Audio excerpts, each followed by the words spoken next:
Okie dokie. Are we live now? We are so live, and we're just checking all our cameras here.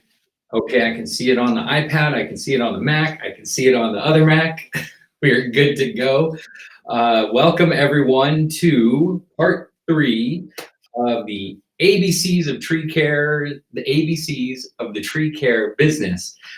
Today we're going to be talking about a really fun topic, managing big trees, more specifically managing high-risk trees. This is a topic that is near and dear to my heart because it is basically the thing that sets my company apart from most tree companies in our service area, at least in Los Angeles. When we're talking about big trees, the easiest way to manage the risk of a big tree is to just cut it down, get rid of the tree, and the problem goes away. And that is a service that most tree companies can provide, and it is the easy answer. But as an arborist who believes that my job for my company is to promote the retention of big trees for all the benefits that they provide, we need to be able to do things that go above and beyond just removing the tree. So that's what we're going to be talking about today. Kale, can they see the presentation now? Can we get started on it or not just yet? Okay, so we are going to start going live on it. Oh God. So let's go ahead. First and foremost, tell me when it's up on the screen, Kale. There's a bit of delay on the Facebook feed. Okay, all right. So a little bit about my company for those of you that this is your first time watching one of our webinars. We have 11 people in our company. Myself and my wife run the company. We have Frances, who's with me here right now. She's off camera, but you guys can all say hi. In the office with Karina, and then we have 8 men out in the field almost every day. Out of all of those people, right now, I think we have 6 certified arborists. So to have that many certified arborists in a crew that small, for an 11-person company, it's kind of insane, but this is how I want it. And we have 2 other guys, Tyler and Colin, that just took the test a couple weeks ago. So we might end up with 8 out of 11 of our employees being certified arborists, which is cuckoo. So go ahead to the next one. Almost all of our work is residential work here in Los Angeles in pretty compacted urban areas. And I'm from the Midwest, I'm from Wisconsin, and there are so many trees in Wisconsin that it's really easy to say, if you got a tree problem, cut the tree down. You got dozens of other trees around your property, you won't even notice it.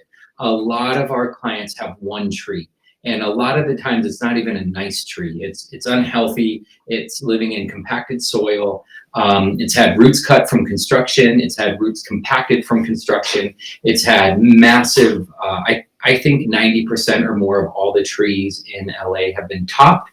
So they're all managing massive amounts of decay. And it's really just a tough place for a tree to be. But I can't look someone in the eyes who only has 1 tree and say, hey, you have a tree problem, you should cut your tree down. So that's where we are. We look at trees that sometimes are downright ugly, but to the client, they're precious, and we work on preserving those trees as much as possible.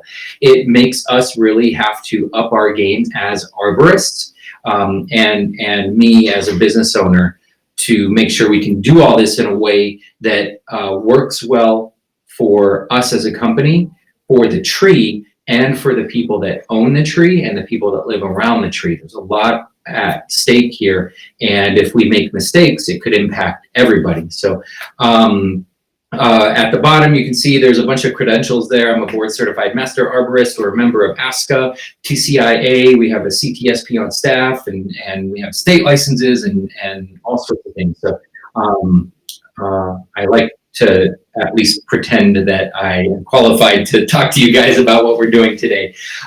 So we're going to talk about what is risk, and we're going to compare that to the reward. Talk about education towards the client and how we do that in our company, and what that means for us as arborists. And then towards the end, we're going to look at like 10 or a dozen individual case studies of specific trees that we've worked on here. And this will be a great opportunity for some question and answer session. We can stop there if you want to focus on a particular tree. So first, what is risk? If you need to know, a lot of this is coming from the Tree Risk Assessment Manual, and also this book right here. Let's get these nice and close. The Tree Risk Assessment, BMP. Both of these are from the ISA. And this guy right here. This you get when you take the Tree Risk Assessment qualification class and exam from the ISA. It is a phenomenal class. It really basically says, hey, stop cutting all the trees down. Let's learn how to look at the tree, how to read the tree, and then communicate that information to the client so that they can make the decision on how they want to manage the tree. In this book, they give this definition that risk is the combination of the likelihood of something bad happening and the severity of the consequences. A lot of times, I hear this all the time, a tree person, a tree guy, a tree company owner that maybe is risk averse will look at a tree and say, that thing is sketchy, that thing is risky, it needs to come down. But the reality is, it's in the backyard, it's way against the back property line. If it fell, it would fall into the yard, and it's an elderly couple that never goes out into their yard. So even though the tree is sketchy and has a high likelihood of failure, what you learn in this class is that you have to multiply that by the impact of that failure. And sometimes in our area, if a tree is standing and it's risky, it could cost $10,000 to take it down. But if it fell down and doesn't break anything, maybe it's only $3,000 to haul it out. So it's actually better for the homeowner to sit around and wait in those cases. But we have to advise them on what would actually happen. You know, is this branch going to come down and hit your house? Okay, then we need to intervene and do that. So that's what we're going to focus on today. It's not just about knowing if the tree is sketchy or not. It's about knowing what is going to happen if a piece comes down, and then is the client ready to actually deal with that or not? And sometimes I've had clients look at me and say, look, we love this tree, we don't want to cut anything, and if it does $1,000 in damage to my roof, I'd rather just pay, roll the dice, pay the $1,000 later if I have to. So it's a challenge for me as an arborist, because most people would assume that nobody wants to pay $1,000 to fix their roof if they don't have to. But in a limited urban environment, the value of an ugly, sketchy tree could be worth way more than $1,000 to a client. So they might be willing to take that risk. Okay, so why are we bothering? I'm not going to go on and on and on about the benefits, but the biggest ones I see in our service area with our company, shade that we get from the trees, so that reduces the cooling cost. A huge one in Los Angeles is privacy. A lot of people don't like branches hanging out into their yard because it's in their way and it's taking up the space of their tiny backyard. But they'll keep the branches that are along the property line because that's providing privacy to the backyard. I know that when I was growing up in Wisconsin and doing tree work in Wisconsin, that wasn't as big of a deal. People didn't care, and they're more likely to look over in their neighbor's yard and just wave and say, hey, neighbor. We don't do that here in LA, and so I need to know that in my area. Trees make things look pretty, and they make the property values go up. And I can use that. I have a bias. I always want to save pretty much every tree. So I use these benefits and constantly remind people that, look, you've got this big giant tree in your front yard that you don't like for whatever reason, or your neighbors don't like it. If we take it out, and it reduces your property value 3% or more, and you've got a $2 million house, that's a $60,000 tree. So if you have a neighbor complaining about leaves, are you going to give them $60,000 so that they stop complaining? We would never do that. So why would we take out a tree that could massively impact the property value? Removal is an easy way to solve a lot of tree problems, but it oftentimes isn't the best way. A lot of times clients assume when they call an arborist, we're going to come on, kind of step onto the stage and say, it's got to go. This thing's sketchy. We got to get rid of it. And they've already processed that. They were ready for that. So it is really easy to say that. And as a business owner, I can make money doing that. A lot of times a tree repair solution will be $500 or $1,000, and the tree removal will be $1,500 or $3,000. So why not go for the big money? But the truth is, we want to build clients as a tree care company owner, as an arborist. You want to build clients that you can work for a long time, for years, for decades. And so that's why I believe that our job is to use our skills, the tools that we have available, the understanding of how trees operate, to preserve trees for as long as is reasonably possible. And that final section, as long as is reasonably possible, is not necessarily up to me solely. It can also be up to the homeowner. I think if a lot of arborists that aren't from LA came and spent a week with me and my crew looking at the trees here, looking at the topping cuts that we manage, and looking at, massive decay pockets with irrigation spraying on the trunk of the tree, but the gardener isn't willing, or the homeowner isn't willing to turn the irrigation off the trunk of the tree, because then the boxwoods that are planted in a circle around the base of the tree would die. You would say, well, you got to cut the tree down, but we have to look at the bigger picture and use our skills to do the best for everyone around. So this is a picture of Los Angeles right here. This is what I see when I look at the city. A lot of buildings, a lot of streets, a lot of homes and sidewalks and concrete, but sprinkled all through there, maybe 20% of the surface is covered with green space. And in Wisconsin, I think it's the other way around. 80% or 95% of Wisconsin is covered with green space, and in LA, it's less than 25%. And of that green space, only a percentage of that is covered with trees. So that's where I'm coming from, and that's what we're working to preserve. Trees are good for people. They represent a risk. And anyone who makes a decision to retain any tree has to understand that they're accepting some level of risk. And if you ask any client, it doesn't matter who they are, like, hey, I'm here to help you make this decision for you, but in order to do that, I want to know how much risk are you willing to accept? And they will tell you, I don't want any risk. But the truth is, we all are extremely risky. To get to work in the morning, you get in the car and you drive here. That's a massively risky decision. You could die on your way to work, but we do it every single day because there's a great reward to be gained by getting in your car or driving to the grocery store. You want to go there to buy Ben & Jerry's ice cream, but you're putting your life at risk by getting in the car. But the greater the reward, the more risk we're willing to tolerate. And the same thing is true of trees. You could plant a redbud tree that will grow 15 feet tall in your front yard, and it looks nice. It isn't something that is going to provide a ton of shade for your house.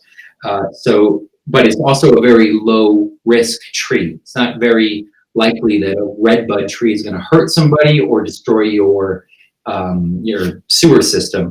But if you have that 120 foot tall red oak in your front yard, with limbs that are this big around, that's obviously a huge reward. It's shading the whole property or half the neighborhood. But even a 3-inch diameter dead limb falling from 80 feet up can cause a ton of damage. And if people collectively weren't willing to accept the reward of trees, then because we didn't want the risk of the trees, then we would cut all our trees down. So you can stand in any neighborhood and you can look around and see trees everywhere. So we know that by default, people are willing to accept a certain level of risk. And now it becomes a game of talking with the person, reading between the lines, and figuring out where they really fall on the spectrum. And a lot of times I can figure out, oh my God, they're willing to accept maximum risk. I've had, well, we're going to save that, but we figure out where they really fall on that spectrum, and then we can guide them into making the decisions that are appropriate for them. All right, so this is I'm going to share this with you. Teach, advise, and inspire. That is a program, my 3-step model to get people to understand what they need to do with their trees. So let's break this down. First, teaching. Go ahead. This is where, as a consultant, I come onto your property, and I'm not just there to look around real quick and tell you what you need to do. That is one approach, and I've worked with companies that do that. The owner will be on the property for 5 minutes and go, all right, we got to cut this thing down. We got to take the dead branches out of that one, and you need some new trees in the corner over there. And in 5 minutes, they're in and they're out, and it works. They can, get through a lot of visits in one day. But as an arborist, we need to slow down, do a walk around the whole entire tree, and figure out how to diagnose what's going on and then make recommendations. And sometimes you look at the tree and you're like, everything's fine. There's nothing to diagnose here. But then in speaking with the client, you find out, well, the neighbors hate the tree because the leaves drop into the pool, and we kind of hate the tree because we don't have any sunlight down here, so our lawn is dying. And that's where we can now start explaining to them, look, we can cut the branches over the neighbor's property, we can shorten the tree if we have to, and we can thin it out, but that comes at a cost. It's going to cost you a lot of money. The tree's going to grow back pretty quickly, so it's going to become residual task that you have to do, and it chips away at the health of the tree. So here I'm not talking about diagnosing the tree, it's about diagnosing the whole situation. And a lot of times I can look at the situation and figure out that the homeowner thinks they called us to fix their problem, but what the real problem is, they really love their tree and they don't want to screw it up. And now the conversation is, what should we actually do to get you as much of what you want without screwing up your tree? And if they've got branches that overhang the property line 30 feet and the neighbor wants it cut back to the property line, well, what if we cut it back 15 feet? That's still a huge reduction, but we're keeping some branches over there and we're keeping the decay farther away from the trunk. So that's one of the prognoses that we can provide. And because we understand how trees work, we can tell them why it's so much better to make cuts 15 feet away from the trunk rather than cutting branches off right at the trunk. We have to find what the real problem is, not just the disease that the tree has, but what the real overall problem is, and then guide people in making that. So here's some of the things we're teaching people about on the job site. And I view these like a quiver full of arrows, or a painter's palette. And these are all the colors that I have to choose from. Vertical mulching is a really good example. We don't do vertical mulching on every tree. In Los Angeles, we really could or should be doing that because there's so much soil compaction here. But as soon as I can see that this tree is a really good candidate, I bring it up. And a lot of folks want to cut their trees down because the sidewalk's getting lifted, I have an arrow for that in my quiver, and what if we can prune the roots of the tree instead? And then we walk through them, advise them on what these options, what the potential options are, and this is where I now use my understanding of the overall situation to kind of put my twist on it. Like, look, we could do this, this, and this, and this. Here's what I think you should do. And it's really important to know that I don't tell them what to do. They might always ask this question, well, what would you do if it's your tree? And I take that opportunity to tell them, A, I hate that question. And B, the reason is I'm very risk tolerant. I don't have kids. If I die, I think Karina can run this company by herself. So I'll let big giant trees grow up and over my house. And if they cause damage, I'll pay for it. But so what I would do kind of doesn't matter. As an arborist, we need to get to what they should be doing. So we can tell them what they should do and hold their hands as they make their decision in doing that. Always remember to talk to them about not just how to fix their current problem, but what this might mean down the line. If we take 20 feet off the top, it's going to sucker out like crazy, and we're going to be back here every single year. Chinese elms in Los Angeles, we have kind of like two buckets of Chinese elms in LA. Some of our clients, how do I say it? They don't prune their trees a lot, they're Chinese elms. And so we go there every like 3 to 5 years and just take a little bit of weight out of them. Some of them prune them really hard annually, and they grow back like crazy. They'll grow 10-foot sprouts, and we go out and we're like quasi-pollarding the tree. And it's just, ridiculous to think of doing that. And so knowing that that's a potential, I can tell them, look, we can do what you want, but it's going to cost you $1,000 every single year. So this tree that you were spending $600 every 4 years on, you're now going to multiply that by 8 times. And that's what your annual cost is going to be. And sometimes they say, okay, that's fine. $1,000 a year, it's worth it for what we're trying to accomplish. All right, let's do it then.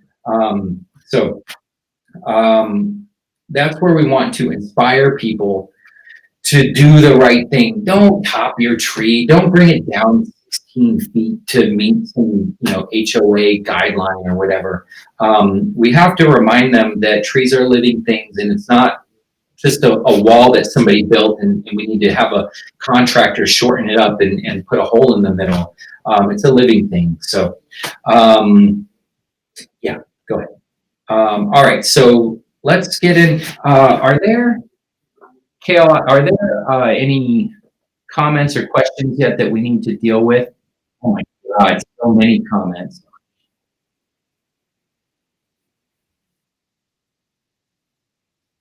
Okay, all right, cool. So we're gonna go into some sample projects here. I'm not sure how to see all these comments. If we go like that, there we go. The heck? Whatever. So Kale, just holler, stop me if people have questions about the specifics. What I want to go through now, we have 10 projects we're going to go through, and we'll go into detail on some of them. And these are projects that I handpicked to share with you guys. Some of them are downright crazy. And I want you to remember that in these projects, what ended up happening isn't necessarily what I thought should happen. But in every project, I do believe that what ended up happening makes sense if you understand the whole picture. And remembering that part of the equation is that as the arborist, as a contractor that's getting paid, you're not the ultimate retainer of the risk that tree represents. The liability doesn't fall completely on you, And so it really is up to the homeowner to make that decision on how they're going to go about caring for their trees. So without further ado, let's get into it. Tree number one, this lovely, quote unquote, lovely avocado tree. Avocados are really not that common in Los Angeles anymore. Maybe like, I don't know, 5 or 10% of all the homes in Los Angeles actually have an avocado tree on their property. And I think that every week we're working on an avocado. If you think of we've got, I'm sure, 200 species of trees that we work on in Los Angeles, and Francis would agree with me, every week, maybe 2 weeks go by, but we're working on avocados all the time because they're one of the most beloved trees that grow in Los Angeles for obvious reasons. You know, you can pay nowadays with LA prices. If you go to Whole Foods, a big avocado could cost you $4 or $5, but you could have 1,000 of them in your backyard. So this lady called us June, 2 or 3 years ago, and she had this avocado that was huge. The trunk is about 40 inches in diameter, and it was in horrible condition. So I go meet with her, we look in the backyard, and first of all, the whole root zone, almost the entire root zone, 75% or more, is covered with a brick patio, which means it's not getting watered ever. The other thing you need to know is that for almost the past decade, LA has been in a really strong drought. Through the drought, it's been really neat for us to observe the overall tree culture. We can see that there are some tree species like ash trees or ficus trees that are impervious to the drought, and they just keep on growing no matter what. But then there are trees like purple leaf plums, avocados, birch trees that are the first ones to die in a drought. So seeing big trees with massive dead limbs is not a sign of like something wrong is happening, that something bad happened. It's just the drought. So we've gotten really good at guiding people. So we see this tree right here. When you looked at it from the side of the tree, the tree looks like crap. There's barely any foliage left on it. And that left side of the tree that you can see, that's where the brick patio is. So it's not a surprise that there's no foliage on the left side of the tree. And so in speaking with the woman about what should happen with this tree, I said, look, based on what you used to have, I can visualize the canopy of the tree was a certain size. Knowing the species in our area, I can estimate how dense the canopy used to be. I said, look, you're down to probably 5 or 10% of the canopy that you once had. It's time to cut the tree down. There's nothing left, and the likelihood of you getting a ton of shade or fruit from this tree in the near future, or in the foreseeable future, in the next decade, is really, really low. And this is a really good example of it's not just about the tree. She proceeded to explain to me that she grew up in this house. She's been there for 50 years. They used to hang piñatas from the tree. You know, the whole ordeal. They used to have a tree house when they were little kids, and now it's her house. And cutting the tree down was not an option. And then I started talking to her about what could happen if this tree were to go. And if you see in the photo right here, there's that big window on the second floor. If you go in that window and look out, that's her bedroom window, and the tree looks totally fine because there's a lot of foliage right next to that window. So from her perspective, she is handicapped. She doesn't even go in the backyard ever anymore. Everything's fine from her perspective. So I had to show her, look, the tree, if it falls, which is a high likelihood, it's going to come down. You can see how the first story extends out.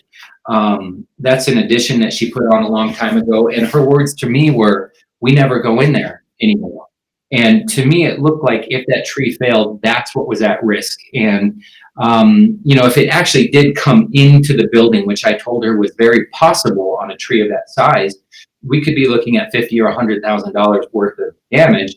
And she said, okay, I love the tree, we're not going to cut it down. So the only thing we've done, not even cutting the big branches down, because the big branches aren't, the big dead branches, excuse me, aren't what's going to make this tree fall over. It's the failure of the root system down below, or decay at the base of the tree is what I thought would make the tree fail. So it didn't seem essential to me to cut the dead wood out, even though those are 10-inch diameters, some of them are 12 inches diameter. We fertilize the tree quarterly. We continue to inspect it. I chat with her about how the tree looks compared to last time. And that is all we do. And every time I talk to her, it's kind of the same message of, it doesn't look much better than it did before, and it kind of looks a little worse. And she says, okay, well, I think she's waiting for this tree to fall down. So this is a management technique of doing nothing, basically. The fertilizer isn't making the tree stronger. It's not. We are getting a little bit of grow back. We had a really good rainy season finally last winter. We might have that again this winter. And if we can get it to fill back out over the long haul, this might be a tree that we all look at it and go, wow, I can't believe we were going to cut that down. Go ahead to the next. So the moral here, the lesson here is, everyone has their own level of risk that they're willing to accept. And for this particular lady, her level was really high. I told her 50 to 100,000. I only sort of understand home repair. I've worked around it enough to know that if a tree comes through and you have to hire licensed contractors to fix it, it's not going to be $5,000 to fix it. It costs a lot of money. And she was willing to accept that. It doesn't look like it's going to fall into the neighbor's yard. We don't think it's going to cause any bodily harm to anyone. And so when you look at the matrix of what's the likelihood of failure, very high. What's the consequence of that failure? It's also really high. So we would all call this a high risk tree, but then we multiply that of what's the client's acceptable risk level, and that was even higher than what this tree represented. So the math tells us, even though this tree can do a lot of damage, we're not going to cut it down yet. So I think this might be the most extreme one that we look at. No questions yet, right, Kale? Hear my voice. Yep. All right, I have one question here, and it is from, I could put it up here, Chris Kramer.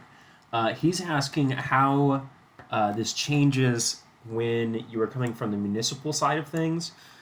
So as opposed to your what was it, 3 steps, 4 steps of identifying your risk, how do you deal with that when you're coming from, you're not working for the client, you're working for, the line company or the city? So that's a really good question, and that's a good point. And really the answer is a legal question.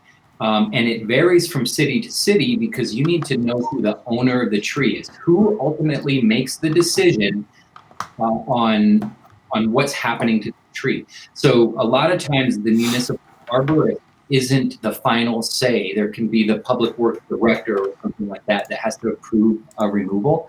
But the phone call is coming from the adjacent property owner. In the city of Los Angeles, the adjacent property owner is allowed to do work on their tree if they get a permit, which isn't hard to do.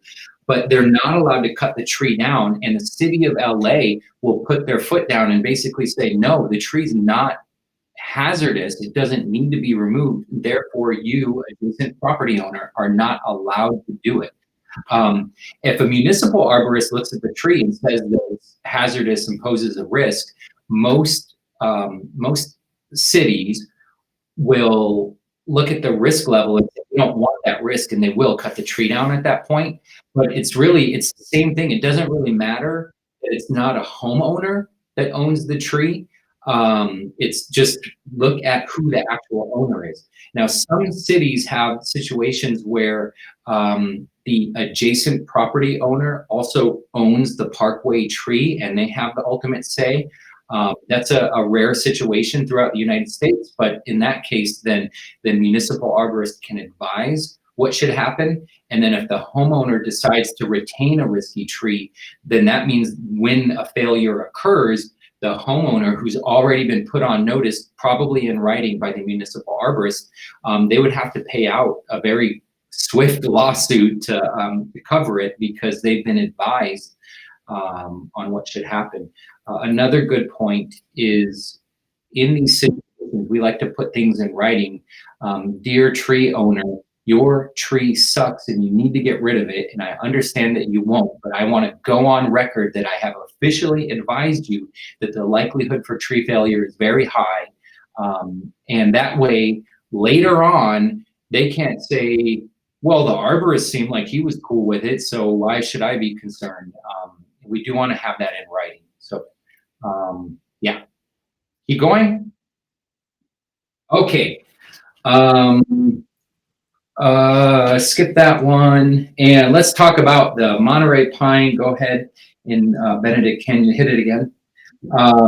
So before I show this tree, we got called out because the tree owner had what they described to be a very large Pinus radiata, and their gardener told them, your tree is dying, we need to cut it down really quick. I know a guy, and they sent out their buddy who gave a quote to have the tree removed, and that second person who owns a tree service confirmed that the tree is indeed dying. And their HOA requires, if you want to remove any tree on your property, you have to get a written report from a certified arborist before you do it. So they called our office, they booked an appointment, and I went up there and I parked underneath the tree. I opened the door and I looked up and I was like, oh my God, this tree looks like crap. And I went and knocked on the door. Go ahead, Francis. This is what I took the homeowner to see. When you get out of the car and walk into the house, from every perspective that a human being sees, the tree looks really, really bad. But if you look on the bottom left of that pine tree, there's like 1 or 2 dead branches. Beyond that, you can't really see any dead branches from the outside. And this is where we as arborists can teach people how trees actually work. I basically had to hold her hand and walk up the street with her, 3 houses up. And I said, all right, turn around and I want you to see what this tree really looks like. She turned around and she said, oh my God, it's gorgeous. She never realized that her tree looked that good. And the reality was she had 3 big dead limbs that were like 6 inches in diameter that really splayed out across the bottom of the tree canopy and prevented you from being able to look up beyond those those dead limbs. And in the photo, you can't even barely see these limbs because they're on the underneath, on the inner canopy. And so I explained to her how trees work, and when they don't get any sunshine in a certain area, that area will die off. And so we gave her a quote for removal of the dead branches just to make things look prettier. And that was it. This is a really neat, it's not really a risk management situation. It's a situation where we're able to use our skills as arborists to teach people why they need to not listen to some tree guys that just want to cut the tree down. Yeah, anyways, that's it. Let's go to the next one. Okay, so this tree right here is one of the favorite trees and one of the scariest trees that our company manages. The tree is really old. It's a coast live oak, 60-inch diameter, just rough estimate, 300 to 400 years old. And before Well, let's keep going here. Hypoxia is a fungal issue that we have on the West Coast. I don't know how far into the country it is, but it's a very fast-acting wood decay fungus, and it shows itself as little black conchs on the outer trunk of the tree. Makes it really easy to see. And this tree is on the property of executive at a very large TV channel. Let's just leave it at that. They're extremely wealthy. To I'm not saying who it is. To give you an idea, this is one of those properties where we deal with the property manager. I've never met the owner. The property manager for this property has two jobs. He manages several of the owner's properties, but he's also a licensed airline pilot, and he manages his airplane fleet. So that's that's what kind of money he owns. Multiple jets, and has people that just manage where they're all going every day. He loves nature. He loves trees, and his the way he manages this particular property. This is his personal home.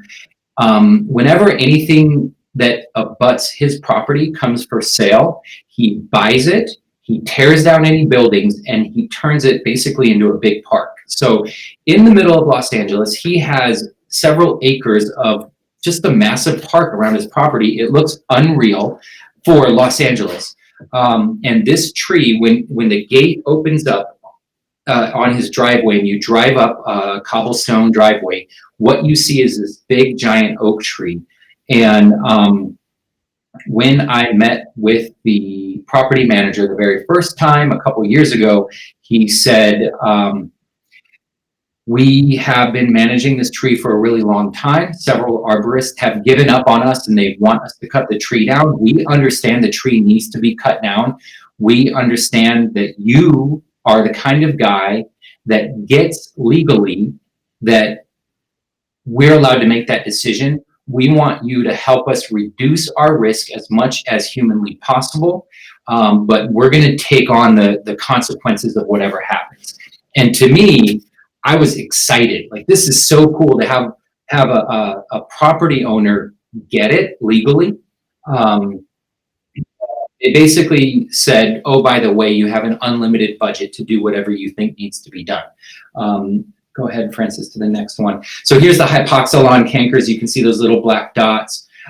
These big limbs that are circled are massive limbs that go straight towards the house. The limbs themselves are probably 30 inches in diameter. And even though the tree had a few cables in it, those particular limbs were not cabled. And I thought, holy crap, we got 30-inch diameter limbs that are going out over the house, really long. You could see in that first picture how it was lion's tailed, and everything's end heavy. We can't weight reduce it anymore because there's no foliage. If we bring it back 10%, there's no foliage left on the tree. So go ahead to the next one. And this gives you an idea of the scale of the tree and the scale of the property. One second. Okay. So everything in the red circle, that's the house. The yellow circle obviously is the tree. And everything you see in this picture is owned by this by the guy. Like, this is his house. It's, to me, absolutely insane. I kind of love it. If you look above the red circle, you can see a swimming pool back there.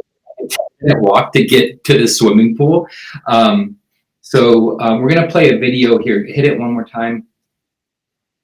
I wish. And I think you gotta do it one more time to get it started. Yeah, here we go. So this video should load, and yeah. So now you can see that tree is in, the house is in the drip line of the tree, just barely, But if the tree were to fall towards the house, it would obliterate it. And it's a really nice house. I should have put a picture of what it looks like. It's very fancy. The front of the house has 35-foot tall windows, glass windows that are single sheets of glass. So if you could imagine the logistics of bringing in 35-foot tall panels of glass that are about 20 foot wide, and that's what the front of his house is. It's just super duper cool. So this was the task that they gave me, like, hey, we don't want to break this glass over here. One of these sheets of glass is, 6 digits to replace it. So go ahead and get to the next one here. Yep, keep going. All right, so we assessed the client. We figured out their risk factor, their risk tolerance level was through the roof. So what could we do? We started assessing the trunk. Right off the bat, I knew we need to put more cables in this tree. There were some branches that I felt like we could throw a throw line on them and just yank the branch down. So we cabled those and made sure they knew this could still come crashing down, but we're going to try it because I think that reduces the risk that this tree represents to you. It's not a guarantee, but it reduces it. So then my next concern was the actual trunk of the tree. So let's talk about what we did there. This is a video. Watch this soil probe here. Turn the volume down. Yeah, there we go. So that's a 3.5 foot long soil probe that I pushed all the way into the tree. And what I don't show in the video is that I could push it in and then I could swing the soil probe side to side. And I can estimate the remaining wall thickness of the trunk with that, but I don't know for sure if it's 6 inches or 12 inches, but I could tell that the hole in the middle was massive. So what that told me is that we need to be able to speak more concretely about the remaining residual strength of the trunk. The possibility that we couldn't reduce the risk through pruning, which is usually the first go-to to take a bunch of weight out of the tree. So we fixed what we could by cabling, and now the next likely part to fail would be the trunk, which is another way of saying the whole tree is coming down. Because of the liability and the importance of this overall situation, we didn't just want to tap it with a mallet and go, look, this thing's hollow. You can hear it when you tap on it. We wanted to be able to show the owner what they're really dealing with. I do believe that this tree needs to come down, and I want them to take it down, but I know that they won't. But we want to keep feeding them solid information. So we brought out another arborist. You can see him in the lower left corner, a good friend of mine that has access, or he owns a tomogram to do sonic tomography. And this is super cool. If you know an arborist in your area that has it, you need to befriend them. Talk to them about rates, because if you're an arborist that is trying to save trees, or if you need to show people why a tree needs to come down, a lot of times this is the best way to do it. So let me explain, for those of you that don't know what sonic tomography is, let me explain what it is, and then we're going to show you the result. If you we put sensors all the way around the base of the tree. On this one, I think there were a couple dozen sensors that went around it. And there's wires going to all of these sensors, and they're all numbered 1 through 25 or whatever. You tap on one of the sensors with a mallet, and sound waves start traveling to all the sensors. And so if you tap on sensor number 1, it's going to send a wave to all of them. And the computer is measuring the time it takes for the sound waves to get from sensor number 1 to sensor number 2 and to sensor number 3 and 4. And it's kind of drawing lines all the way across the tree. And then after you do that, you move over to sensor number 2 and you do the same thing. You tap on it, and it sends the message out, and it's measuring how long it takes for it to go through. And it ends up drawing a picture of the inside of the tree. And what you want is sound waves that travel very quickly through the tree. That tells us that the wood is very likely alive and in good condition. It doesn't mean that it is healthy, but there's a lot more to it than that. I'm kind of watering it down for you. And what it'll do is it does all this math for you, and it'll show you a picture representation of what the inside of the tree looks like. And if, let's say on the right side of the tree, there's a bunch of decay, then what the picture will look like is the rest of the tree is all green, and then over on the right side, it'll be kind of red over there. And that tells us we have decay over here, but not on the rest of the tree. So we want lots of green and not a lot of red. That's what we want to see. So we had them come out and they did that test and a bunch of other things. And let's see, this is what we saw.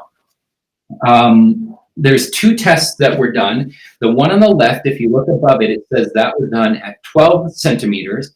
So about 6 inches above ground level, or a little less than that. And then the next one was done 160 centimeters above ground level. So Hypoxia canker was really active at the base of the tree, but as we looked up the trunk, we didn't see it as much. And this confirms that. There's a lot more green on the right picture that was 150 centimeters up and a ton of red. That green on the bottom section of the left picture, you've got a little bit of green there and a little on the upper right near center number 3. That's all we had. That's the only good living wood that's holding the tree up and sending nutrients up and down the tree. And so at a quick glance, the tree was really sparse. Coast live oak should be so dense that there's no sunlight coming through at all. And you can remember from those photos we looked at a few minutes ago that you could just look right through the canopy of the tree. It looked like, down to 5% on the tree. And this is why there's 90-something% of the trunk of the tree is not able to move nutrients up and down it. So the tree looks drought stressed, but water into the soil is not the problem. There's plenty of irrigation there. You saw how good the lawn looked in that picture. The problem is that the water can't get up the trunk. So when I see this, I think that the likelihood for whole tree failure is extremely high, and it confirms my gut. It confirms what the mallet testing told me, and it makes it so that we can show the client, here's what's really going on. I know you weren't there when I was tapping on the mallet, and you're not inclined to just listen to what I thought, verbally, but now we have some concrete evidence. So when I see a tree like this, what can we do? Here's what I wanted to do. This is a picture a friend of mine sent me from Japan. And this is an ancient pine tree that is growing at a temple there, a Buddhist temple. And their culture is very different than ours in that they view the tree as it's highly revered, and so just cutting it down is not an option. So they've got dozens of these look like telephone pole sized posts. They're probably 12 to 18 inches in diameter, holding the tree up. It's nearly impossible for this tree to fail.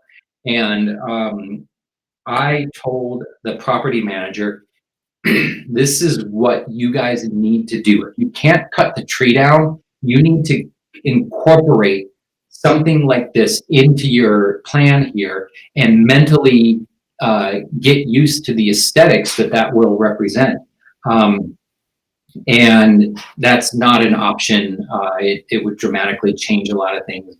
And so what did I officially recommend? I basically told them, here's a tree. I want you to do it like this. I know that you won't do that, and I want you to consider this instead. So 3 gigantic steel posts. The blue one in the middle would be approximately 65 feet long. The red one would be about 40 feet long, and the little yellow one is about 20 feet tall. And I refer to them as, they're not holding the tree up. I refer to them as directional props. And I believe that the tree could collapse on itself, just kind of fall down. and that these props could help push the tree over into the yard area and deflect it from falling towards the house. And we sent this to them in writing, and we made it very clear that these would be expensive to install. They would be visually in an eyesore. I think it would look cool because I'm the arborist that gets to install them, and I don't have to live with it every day. But it would be a cool project to do. But to this date, I think we officially told them about this in August maybe of this year. So we're 4 or 5 months later. They have done nothing yet, and I believe that they will continue to do nothing until the tree finally collapses. They host Oscars parties there, and at times there are hundreds or sometimes thousands of people milling about in this property. If a failure were to occur at that time, the consequences could be horrible. And you will learn about it in the news when it finally happens. So that's what we recommended. It's a weird situation for me as an arborist, but my name is on that project. If the tree fails, I'm sure I would get named in a lawsuit. But I know that we've given them so much information and been very upfront with them.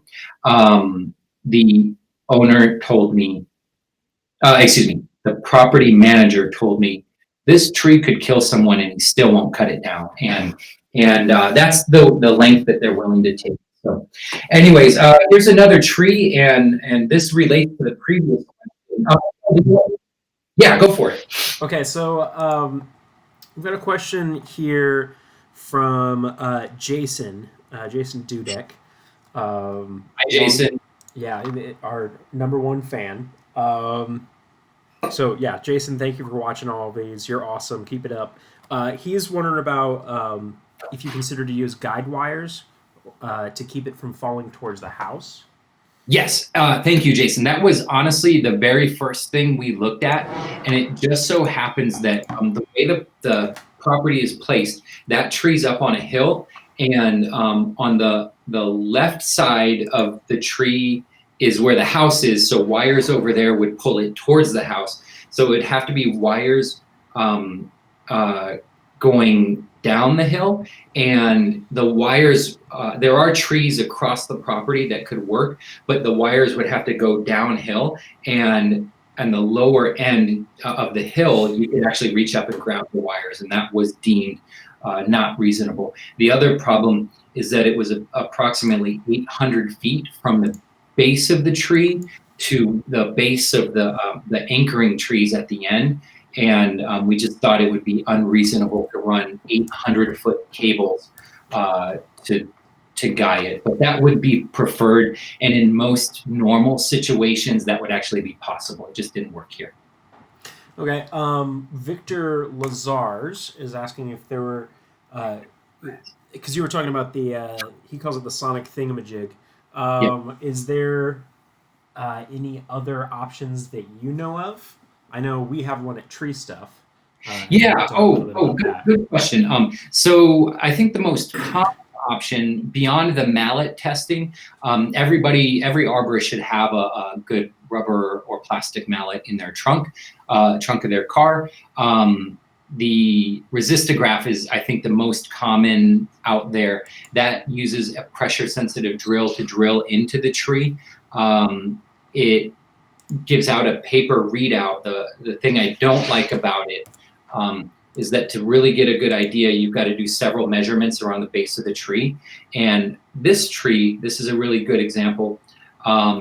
It has Hypoxia canker, and now I'm sending a drill 30 inches into the tree, and we're actually pushing the fungal spores deeper into the tree and could cause more damage than the value of the information. But if used properly, the resistograph is a really good idea. And then TreeStuff has a product, I can't remember the name of it, but it's basically a sonic tomography, but it just uses 2 points. It's much more affordable. I think buying an actual tomogram is around $10,000. When we have the arborist, the other arborists come and do it, we usually pay them anywhere from $300 to $1,500 to run the test, depending on the severity of the situation. Kale, how much is the product that you guys sell? That's what I was trying to look up here. I found our resistographs we're looking at anywhere between 4,600 and 6,100. Yeah. There's another one that goes up to about 1,100. I cannot remember for the life of me what this was called. I'm going to keep looking. I think it's $200 for that product. Yeah, it's not much. Yeah, it doesn't give you nearly the amount of information that a full-on sonic tomography unit would give you, but it is something that you can implement more readily out in the field. It's more available to most people. So, all right, anything else? It doesn't. Oh, someone here, Adam Miniscaro, is asking what DSH is. Oh, okay. DSH is DBH. There are people that have proposed that the term diameter at breast height is not gender appropriate in this day and age, and being in a market where gender issues are highly respected, we've made the decision in our company to use a phrase that I've heard other arborists propose as an alternative to DBH, but it means the same thing. It's the diameter from 4.5 feet above ground level. You can use them interchangeably. I kind of hate it. I disagree with the sentiment, but I also know that some people are offended by it, and yeah, so that's what it is. Yeah. All right. I think we are ready to keep going, unless you want to take a break. No. Okay. Okay. So the next tree that we're talking about, this is a really good one because this is a parkway tree that is in the city of Santa Monica, and our situation involved a lot of communication with the municipal arborist. So the background that you need to know is that Santa Monica is in Los Angeles, but it's its own independent city, and they have an extremely strict pro-tree policy, and the city tends to lure in residents that are that kind of agree with that mindset. So when we're doing work in Santa Monica as opposed to LA City proper, we can notice a different how do you say, like just the different mindset, different communication that's happening. So this particular tree was a deodar cedar, and much like the oak we just looked at, if you look at the canopy here, there's not much to it. You can look right through the tree, and it's been losing foliage, losing needles over the years. The homeowner really liked the tree. They loved the tree, and but they felt they needed to cut the tree down. So I'll give you a little more here. They had some big limb failures that did cause some damage. They contacted the city to say, hey, we need you to come take a bunch of weight out of this tree, and the city gave them the middle finger and said, no way, we're not cutting it. That's bad for trees. So they illegally hired some non-licensed tree workers to cut a bunch of weight off the end of the tree, off the end of the branches. Then they got fined thousands of dollars by the city of Santa Monica. And basically what was going on is they didn't feel comfortable, and you'll see more why in a bit here. They didn't feel comfortable living around the tree. It's a 58-inch diameter at standard height tree.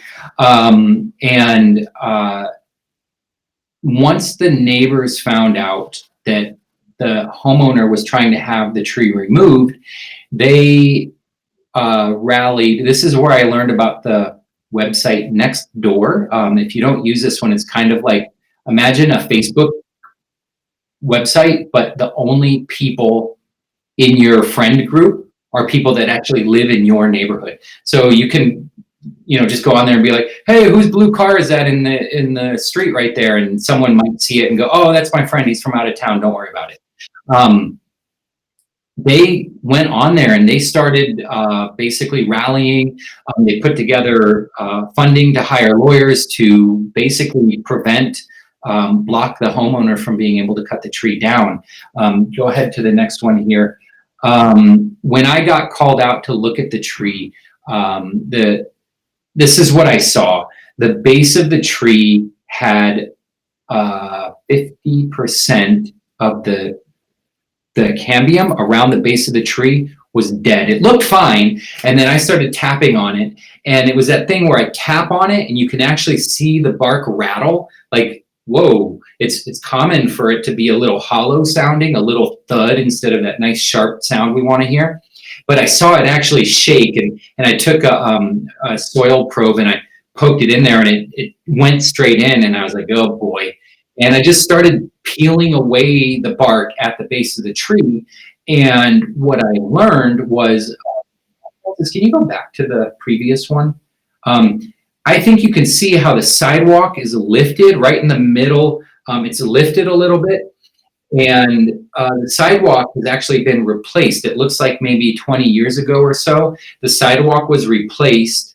So it's newer sidewalk right next to the tree. And now that's been lifted again. So go back to the current one. So what I think happened is that when the sidewalk was replaced 20 years ago by, whoever was living there at that time, they clear cut through the root system. And to be clear, in Santa Monica, it's really likely that it was the city of Santa Monica that did it. I don't know their tree management policies when it comes to sidewalks from 20 years ago, but I know now they would laugh at you if you proposed clear cutting through their root system of a big tree. But at that time, either the homeowner did it illegally, the homeowner got permission to do it, or the city did it themselves. And I think the damage to the roots caused the tree to start to decline. If you go around the backside of the tree, it looked a lot like this because the curb was also repaired. So what we had was less than 50% on the left and right side that were still alive, and that's where the nutrients were going up and down the tree. So we wrote a very carefully worded report recommending the removal of the tree, stating our case, and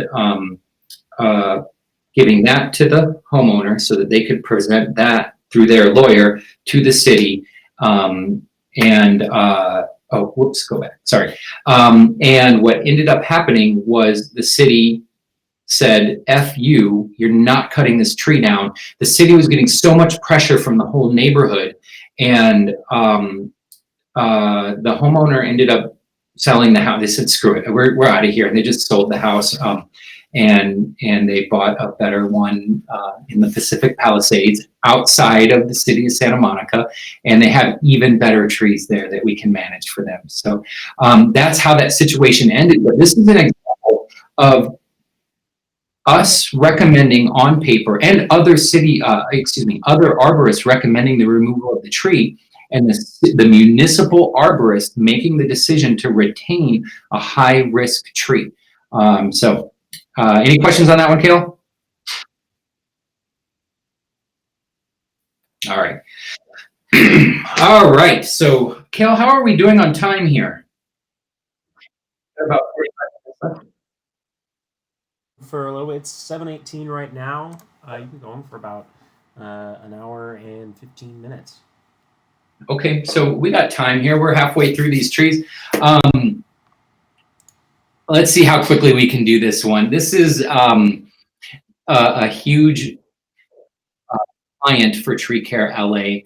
A few years ago, in 2014, we got a phone call from them that they wanted us to come look at some trees and help them with the situation. and they had a tree failure, and they wanted us to look at the other trees. They had just bought the property. They just moved in, a really high-end, fancy gated community. It's one of the best properties in that gated community. A ton of trees. What you're looking at, everything in this photo that you can see, they own all of those trees. It's about, I didn't count them yet, it's like 40 trees or something like that. And the trees are uphill of the house, and we deal with this a lot in Los Angeles, and I think it's universal that trees that are uphill of your home feel a lot bigger than they really are. So the largest trees here are about 80 feet tall, but the ones closest to the house are more like 60 feet tall. A 60-foot tall Aleppo pine tree is a really small Aleppo pine. In LA, they can get to 120 feet tall. So we're not talking about gigantic trees, but they feel scary to the homeowner. So we go out there and we look at the trees, and they basically tell us, look, we had a huge tree failure that happened right before, it was after they acquired the property, but right before they moved in. And the tree that failed looked like all these other trees right here. So we want all the trees in the front row. We just want them cut down. We'll still have a ton of trees, but we'll feel a lot better if we get rid of this front row. And there were two, the little angel on one side and the little devil on the other that are constantly talking to you. Those were going off in my head of like, oh my God, we need to save all these trees, but also, oh my God, the haul out is horrendous. If we do this job, it would probably be, I don't know, probably $50,000. And in 2014, for me to secure a $50,000 job would be like, mind blowing for us. So I sort of kind of secretly wanted them to stick to their guns and say, if you don't do it, we're cutting them down, in which case I'd be like, all right, fine, let me give you my bid. But I went full steam ahead on educating them on what's going on here and talking to them about other options. So what we figured out is that the tree that failed, the tree was gone by the time I was there, which kind of sucks for me as an arborist because there's a lot of clues in the tree as it's laying onto the ground. I don't have good photos of this, but when I walked to where the tree was, not the stump, where there was no stump, and this is important because at first I thought maybe they ground it out, and then I saw that the whole tree came out of the ground really cleanly, not the whole root flare where the whole root flare tips up, a root plate failure. That's not what happened here. There was just a hole in the ground surrounded by English ivy, which you can see that whole hillside is almost covered with English ivy. So I started peeling the English ivy away. I think you can jump to the next one. Yeah, skip that. Yeah, here we go. So I started peeling the English ivy away from where that tree used to be. And once it was all cleared back, I saw a really undeniable girdling root. The girdling root was probably about 8 inches in diameter, and it was going probably 320 degrees around the trunk of the tree. And it had been restricting the growth of the trunk. And, I don't need to go into detail about what happened there. So the tree failed. And now it was this aha moment of, yes, to you, random homeowner, this tree looked just like all of them. But to me as an arborist, this tree possibly has a very unique trait. So step one was to do root crown excavations, root crown inspections on all of the trees. And what we found when we did that was they all had really good root flares. And so I had to educate the client on what that actually meant. Yes, there's a likelihood that these trees could still come down, but the cause of that tree failure isn't as relevant or relevant at all to the rest of the trees that you have. So your perceived risk isn't as high as, the real risk isn't as high as your perceived risk. And so to me as an arborist, we weren't managing real risk anymore. We are now managing the perceived risk that the client feels. And that's important too, because people will cut a tree down that feels scary to them. if they aren't advised to do otherwise. So they were still worried that the front trees looked big. So we recommended what I would call the overboard approach. We did canopy reduction, which I hate doing on trees, and I especially hate doing on pine. But to me, I felt that the two options on the table were to remove the trees or to reduce them. And option 2 meant we get to keep the trees. So that's what we presented to them. We want to prune down these top 5 trees. On one of them, we took it down a lot. We took it down about 15 feet, which on an Aleppo pine living in a drought is a horrible idea. I was rolling the dice on that tree of it potentially dying from that aggressive pruning in a drought, but it didn't. It made it through just fine. And we also took any of the trees that were leaning towards the house and we cabled them, we guide them back to other trees higher up on the hill. And those cables, I think if I took a bunch of you guys as arborists and we went to this property and ignore the cables and just say, hey, do you think that any of these trees need to be cabled? There were a couple that were codominant and had a ton of included bark that I think most of us would say, yeah, let's go ahead and cable those. But the leaning trees, we all would have been like, who cares? They're fine. But we still had a day where we put in, I think, like a dozen cables there.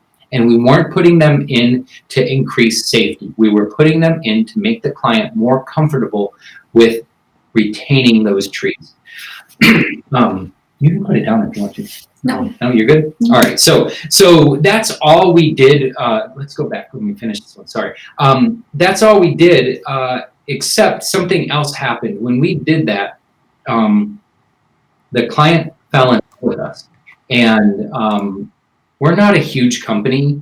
And so that project took us, this is the worst haul out, if you saw it.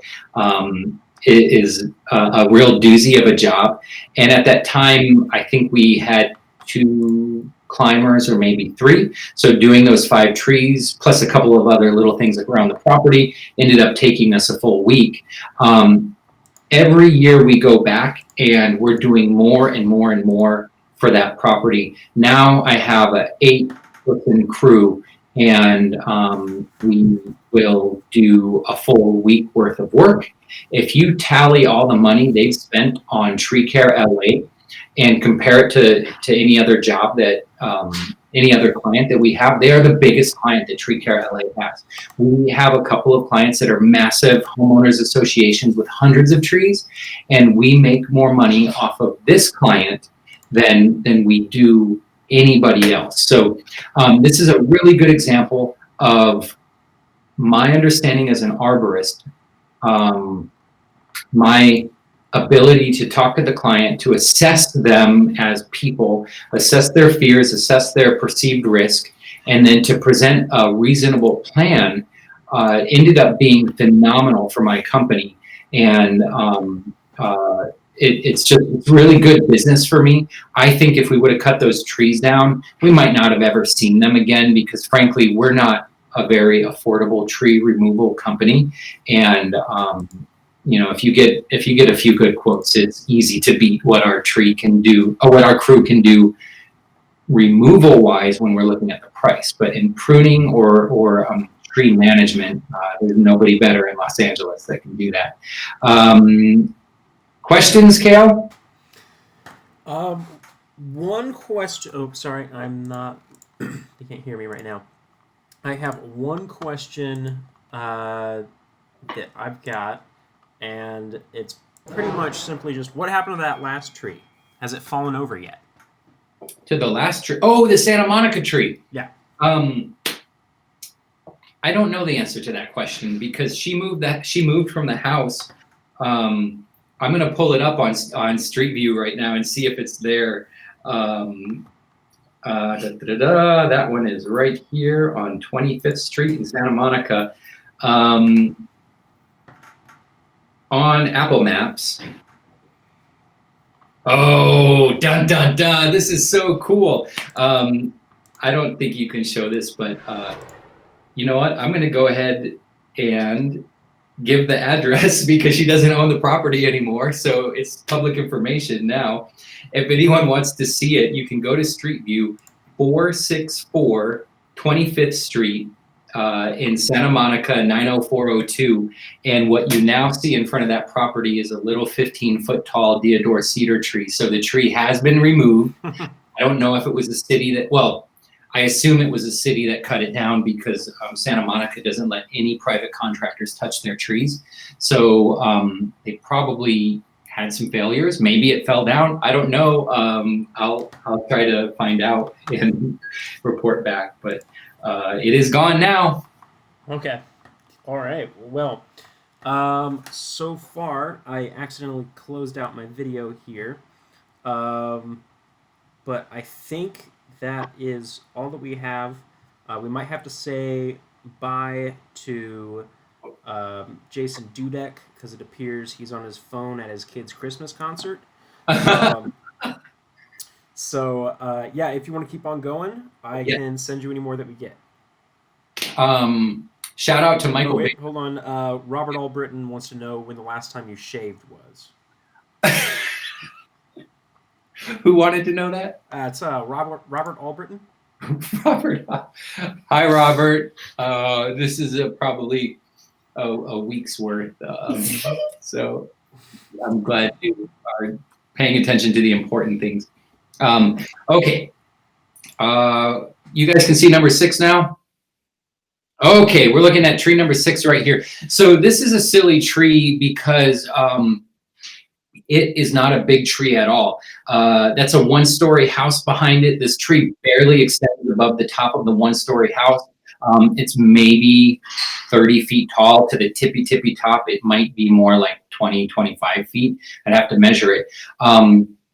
As many of you know, Aleppo pine are very large trees. I mentioned before that 100-foot tall Aleppo in Los Angeles is pretty normal. This particular tree, we've been managing it for 6 to 8 years, and it has something weird happening with it where it doesn't get bigger. It's a genetic mutation. I don't know if this is something that you can purchase this at the nursery and it's like a dwarf version. I have no idea what causes this. I've done a lot of research on it, and but anyways, so we have this client that has this big tree and it grows like a mushroom. It's 20 feet tall and maybe like 40 feet wide. It has a really thick, dense canopy. And if you stand underneath it and look up, the branches of an Aleppo pine normally just grow like a big open vase, similar in form to an ash tree. This one grows really like kind of twisted and wild. The actual structure of the branches is horrendous. A lot of them just do U-turns or like 90-degree bends. It is a neat art piece. And the client loves it because it shades the whole front of their property 100%. There's no sunlight coming through. And when I first met with them 6 years ago, I said, look, this tree's kind of cuckoo. It's an unknown entity. I don't know what you're really dealing with. I don't know how strong it is. I know Aleppo pines really well because we get a lot of them in LA, but I don't know your tree very well. My gut is telling me we need to thin this tree out, even though I don't like thinning pines, and we avoid it very strongly at our company. I think we need to do that with your tree. And they basically said, no, we love the shade. We don't want to lose it. And I said, look, we're like 25, 30% thinning. I don't want to strip it out. And they said, no, we really don't want to do that. So we did some deadwood removal, building clearance, and you can see how it hangs over onto the sidewalk. We just raised it up. That's all they really let us get away with on this tree. And then this happened. This gives you a little idea. You can see the inside of the tree. They called us and said there was a limb failure, and I happened to be able to get there very quickly, got up on the roof, and it wasn't a limb that failed, it was several limbs. And I was really bummed. I wish that I would have pushed harder for recommending the thinning and maintaining a thinner canopy. But I didn't, and I didn't think they were open to it anyway. So when the limbs failed, one of them, the big one that's right in the middle of the screen right there, it kind of bent towards the roof, and it was just sitting like this on top of the roof. Whoops, right there, like a stub that was just right holding on the roof, and that's what was holding the limb up. And then there were several other limbs. I can't really tell what happened, if they all failed at the same time, which is really weird, but it could have been a wind event that caused that. I think maybe the biggest limb hit the other ones and caused that domino effect. Knowing how much they love the tree, when I see limb failures like this, I think we just got to cut them off finally.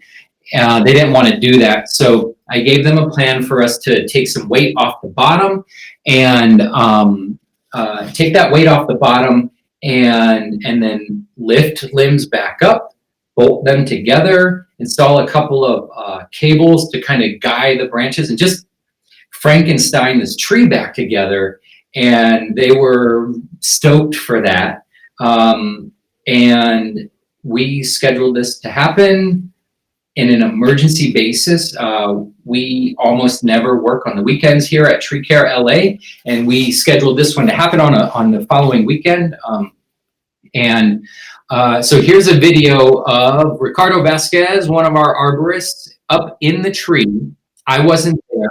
And he's, this was on 4th of July, and he's basically telling me, dude, we've got a situation here. We cannot do what you recommended.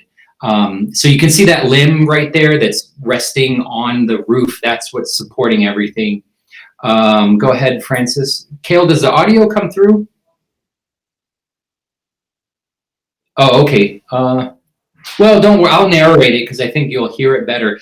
He's basically showing me the situation. You can see that the crack has grown significantly over the past few days. And he's pretty much telling me, dude, as soon as we try to lift this up, it's gonna plop down. The whole thing's gonna plop down. We can't really bolt it and then try to lift it. It just changes the dynamics of what's inside there. Here's the other thing. Go back to this one. Never mind. That crack that you're looking at the end of this video, that crack is running along the grain. And in the world of tree cracks that run along the grain are good.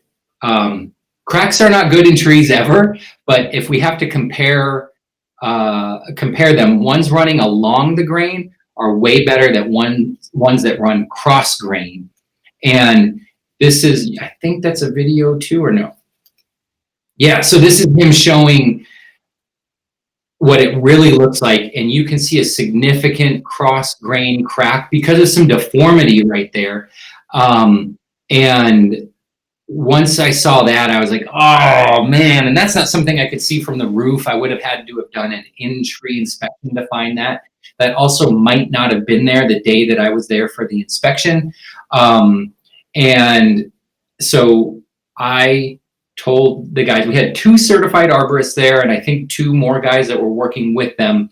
There was a lot going on with this tree, and I said, do what needs to be done. Talk with the client. If they want to cut the tree down, cut it down. And what they ended up deciding was that let's get rid of anything that's damaged and retain what's left.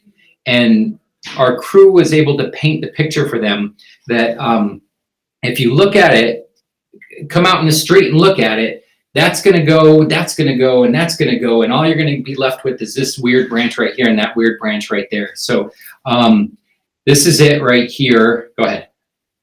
That's the tree. It looks kind of like a really bad pruning job. It looks like a bonsai sort of a thing. We got a little bit of canopy over on the left side, and then it kind of goes up on the right side. and where they once had 100% shade coverage of their house. I don't think you could really see the house before. Now they have approximately, I don't know, 10 or 20% shade coverage.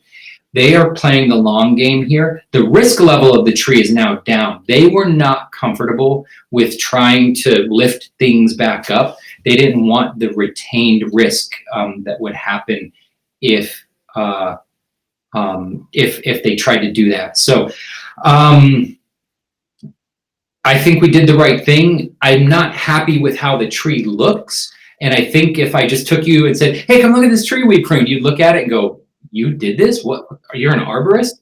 But once you know the whole picture, this is the best thing that could have been done by a long shot. The only other option would be maybe bring down that top a little bit to round it over, but who cares about that, really? The client wanted foliage, not looks. So I think that's it. Let's go to the next one. Any questions on that one? Okay.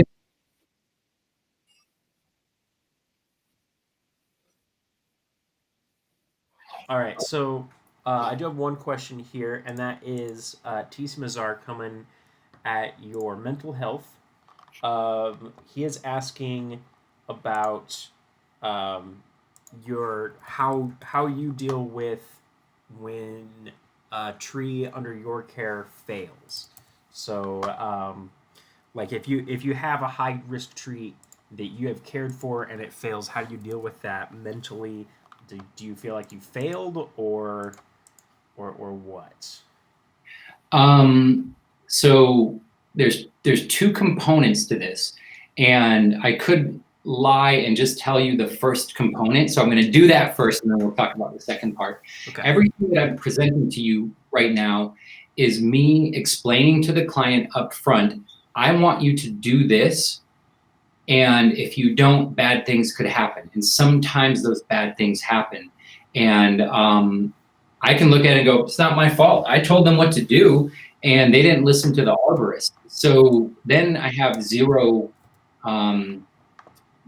guilt in that situation. I'm bummed that the tree failed, but I don't feel like I let them down. But the truth is that does happen, and it's very rare, and it's always a risk. If you're going to make the decision to retain trees, that means you're retaining risk, and that means you're retaining the likelihood of a tree to fail.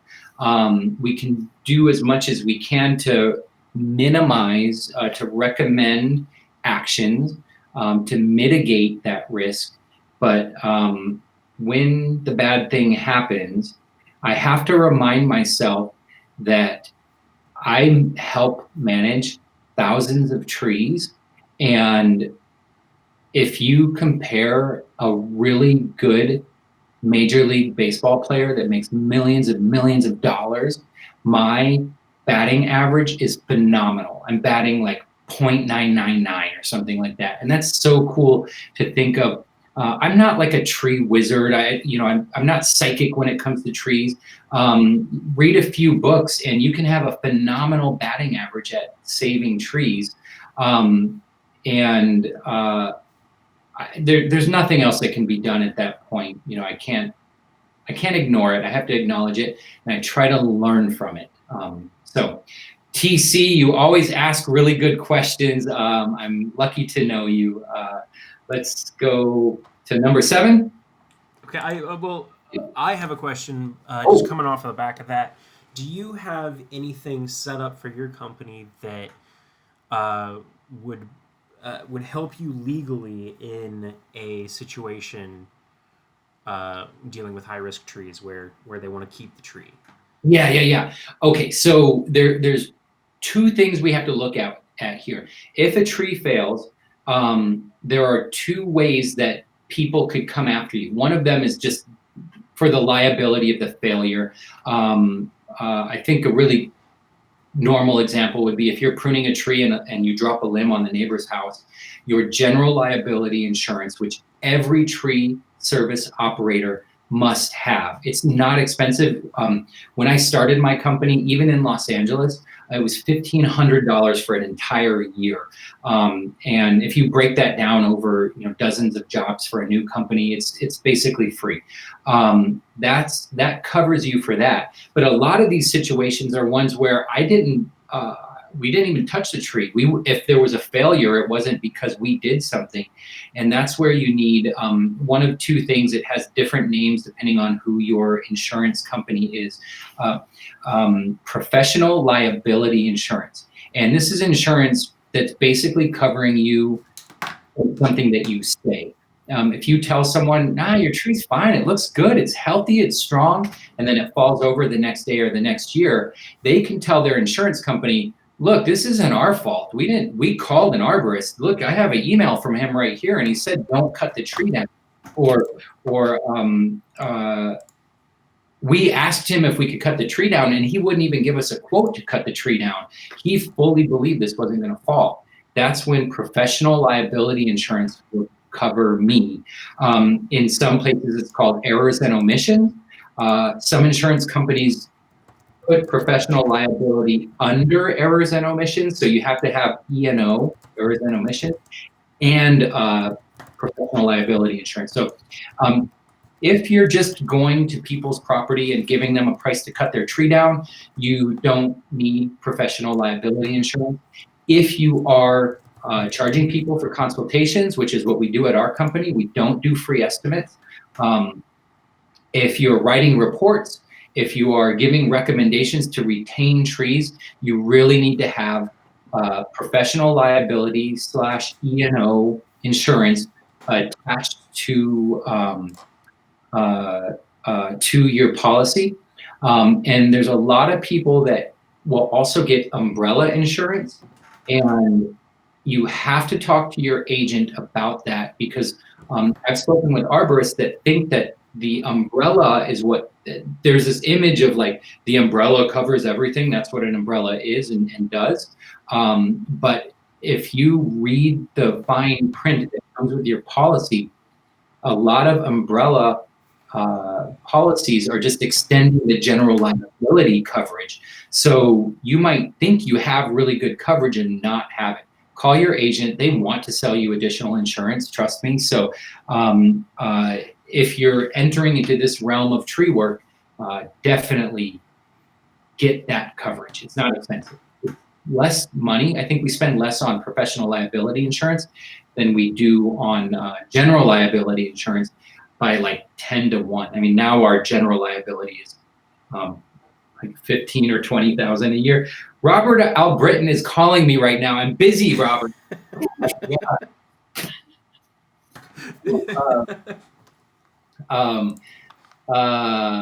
But we pay almost nothing. I think we pay $1,000 a year or something like that for the professional liability. All right. I think I'm ready to go on if you are. Okay, number 7. We've got about 20 minutes left. Let's see if we can put all of these up. This is a phenomenally odd situation right here. We were hired by the municipality. They put out a request for proposals to do risk assessments. The ISA tree risk assessment process on this row of eucalyptus trees. It's approximately 80 eucalyptus trees. And basically up front, they presented it as very straightforward. We have these 80 trees. We're worried about them. We want to know if they're going to fall down. So can you?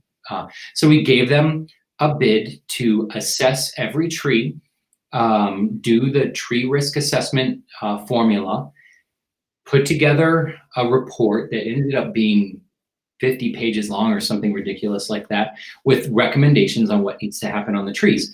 The trees range in diameter from like maybe 15 inches in diameter up to 40 inches in diameter. And the tallest ones are about 80, 90 feet tall, and the shorter ones are in the 30 to 40 foot range. They run in a long row, not necessarily side by side. Some of them are staggered, but it's a really long row along Santa Monica Boulevard. It's easy to find on Google Maps if you wanted to find it. The basic overall scene was drought stress, haven't been pruned for quite some time, big dead limbs, branches. It's been topped a long time ago, maybe 30 years ago. It's been topped down to like 50 or 40 feet tall. And so the whole canopy, that meant there were like 30 to 40 foot tall topping sprouts at the top of the tree. And I was like, oh my God, that's a risk right there. Eucalyptus are known for random limb droppage. And now here we have 50-foot tall sprouts connected to topping wounds. So that was a huge red flag for us. And a lot of our recommendations were to reduce the height, to reduce the likelihood of those topping sprouts to fail. And then a lot of those branches were arching over the street, and that street doesn't get a ton of traffic, but it does have parking meters all the way up and down and along the row, which meant there are cars parked there. It's a row of condos that are along there, and anytime a guest would come to one of the condos, they would park there, which meant all day long from 7 a.m. until 10 p.m. there's a car park there, which is another way of saying there's an ever-present risk, or I guess not at nighttime, but so that's the basic picture. The final thing, go to the next one. Let me give you some of the background. As we got more and more into this project, we learned that there was way more to the picture than what the city had originally told us. There used to be 2 rows of trees, one on each side of that field, and these rows of trees blocked the headlights that were turning onto Santa Monica.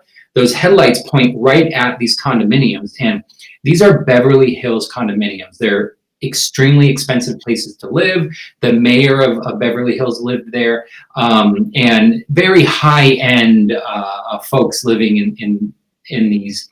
And they knew how municipalities operated, and they were rallying against the city to get them to do what needed to be done. The second row ended up getting cut down illegally. I won't go into the details about how that happened, but that got cut down. And when that happened, the headlights light was coming into the building that they never saw before. People were having headlights shining into their living room. They heard the sound of the traffic on Santa Monica Boulevard. It's a really big road here in Los Angeles. It's more like a highway. It's famous enough that Alanis Morissette needed to write a song about it. It's a big road, and it's really noisy, and the trees were buffering that sound, but then they cut half of them down, which meant the decibel level went up inside the house. There was way more dust because the trees were filtering the street dust that was coming in. So then when we were there assessing the trees, when we do tree assessments, we look at the tree, but we also want to look at the root flare to see what is there fungus down there. Eucalyptus are good at getting Ganoderma, for example, or latiparous funguses. And we were like, holy crap, there's no root flare on these trees. That's really, really weird. And so in our report, in the limitations of the report, we said, look, we weren't allowed to do any digging. That was one of the limitations they put on us. They didn't tell us why, but they said you're not allowed to go underground at all under any circumstance. We're like, cool, less work for us to do. And we just put a line in our report that says one of the limitations is we don't know what's going on with the root flares. And then we put a recommendation that you need to just do a root crown excavation. Later on, we found out that there used to be a railroad running down here, and back in the day, the way the railroad companies would manage vegetation, in the cartoons when they show the little train car that has like the 2 guys standing on it, and they're just like pumping it this way, and that action is what moves the car. They would literally drive one of those down and shoot arsenic left and right as far as the arsenic would reach, which is about 30 feet in each direction. And arsenic is a really good herbicide, and that's what would kill all the plants. And it was a very cheap way for the railroad companies to manage the vegetation and keep the railways clear for the trains coming through.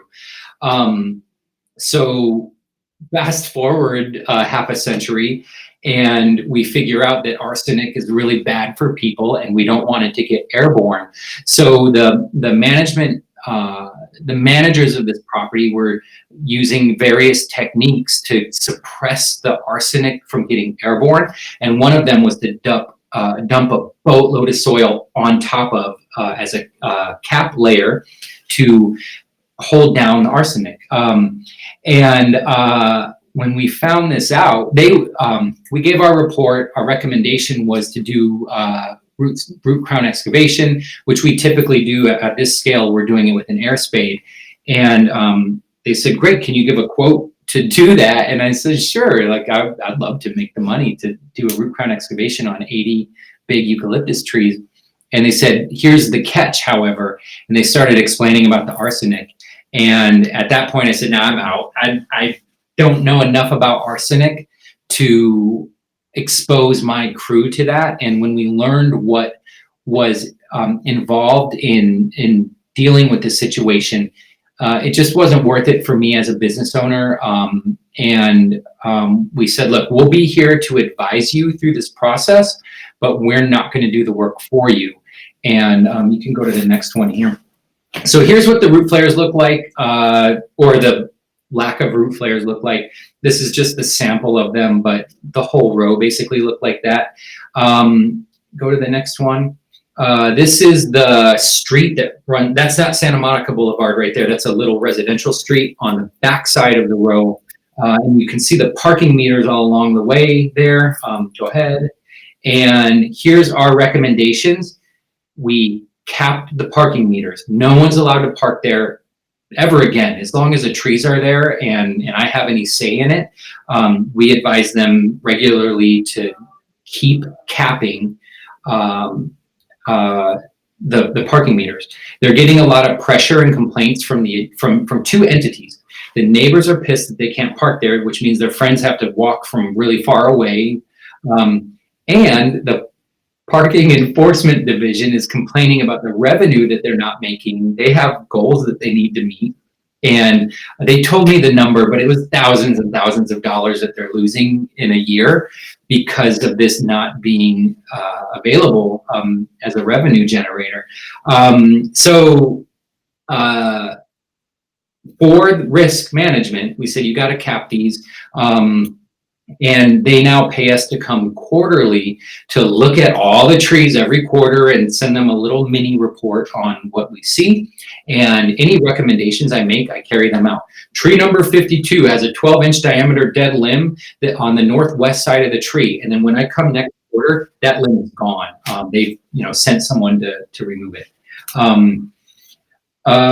So this is a curious situation because who's in charge here? I make recommendations. The city owns the trees, kind of, that question mark. But the city is getting so much pressure from the residents who've rallied together and hired lawyers and all sorts of things. And the city managers have directed the Public Works Department to keep the residents happy at all costs. The good thing here is that the residents like me and they trust me. So when I tell them, look, we've got to bring the trees down 10 feet and thin them out a little, they ask me, do you mean 10 feet or do you mean 40 feet? Because we're going to be pissed if you tell us it's 10 feet and you come in with the chainsaws and say, no, 10 feet means this picture of the tree, I'm going to draw little lines. And when I'm done, you can hold it up and you can see that we cut it exactly where we told you. And so they let us do that. It's a weird situation because the residents are the one making the call, but me and the city of Beverly Hills are the ones that take the risk if something happens. I think that I protected myself enough in writing to show that this isn't what I think you should do. This is what I think you're allowed to do given the limitations that the residents are providing to you. So it's a huge question mark. The client, the tree owner, in this case, Beverly Hills, they're ultimately responsible for what happens. They're electing to retain the risk that the big trees represent to keep their residents happy. Let's go to the next one here. So this is the craziness of what ended up happening to do the root crown excavation. We looked at a lot of options, doing them by hand with a little shovel and carrying it out by a garbage can, blah, blah, blah. And we ended up finding a contractor that has this amazingly powerful vacuum cleaner that has HEPA filters, high efficiency particulate air filters, built into it. And so they could suck dirt out and not create any dust at all, which you could never do even with a shovel. You couldn't do that with a shovel. And with the air spade, it would just blow dust everywhere.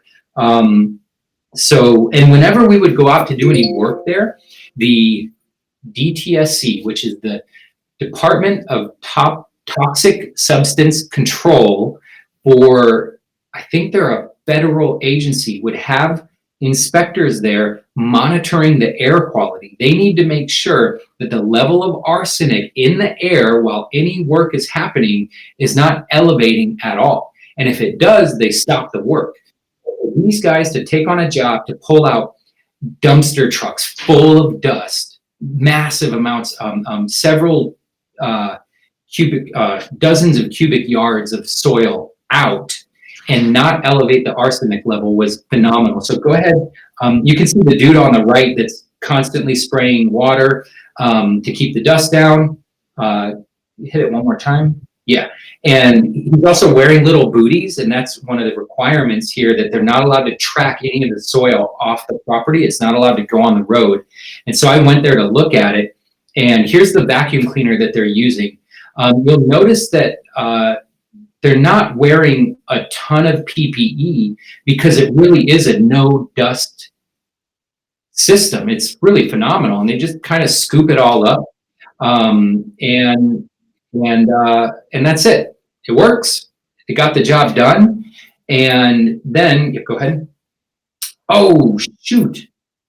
I forgot to put in the picture of the root flares. Ah, bummer. Don't worry about it. But at the base of the tree, after we did it, there were massive, I think that picture's in there later. I think we're gonna randomly see it later.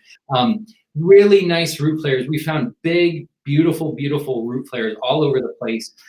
It does mean that at the base of each tree, there is now exposed arsenic, but they believe that through a light mulch layer and everything, that the arsenic levels won't elevate. So let's go ahead to the next one.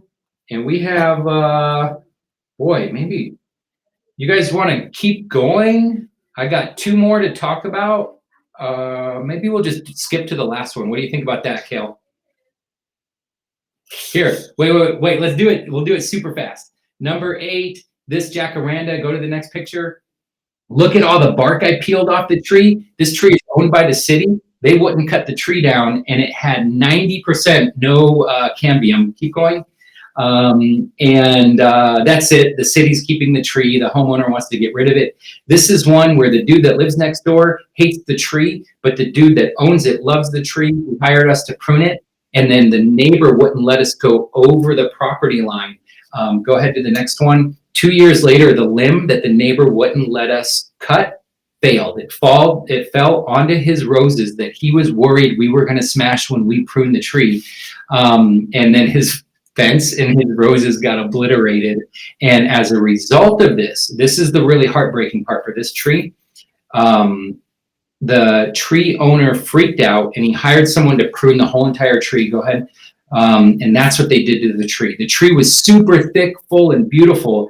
It didn't need to be pruned except for the side over the neighbor's yard, and that's what the people that he hired did. They massacred that tree, and bad things are going to happen. Tree number 10.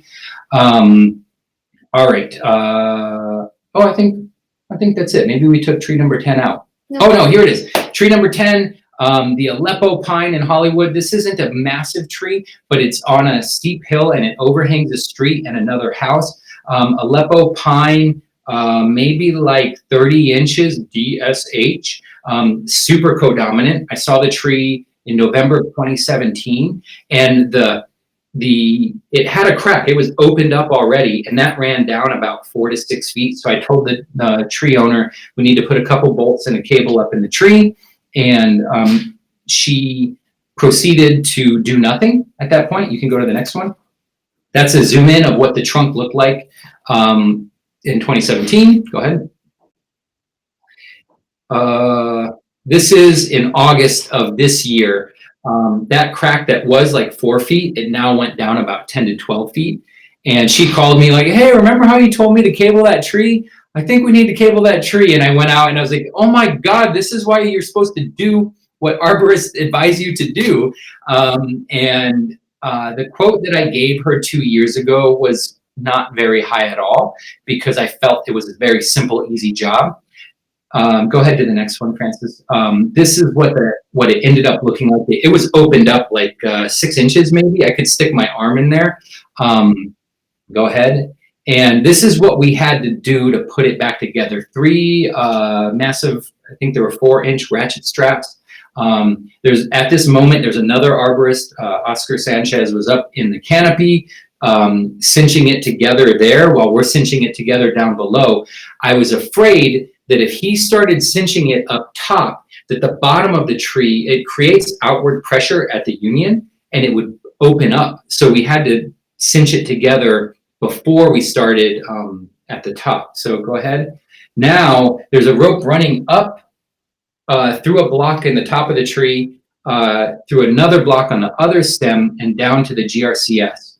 And we got, I think that was Julie in there. I can't remember who's cranking it, but one of our guys is cranking it and bringing the tree together.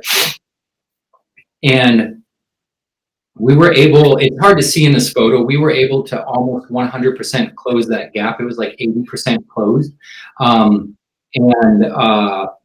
We were able to massively suppress the likelihood of limb failure, of tree failure, basically here.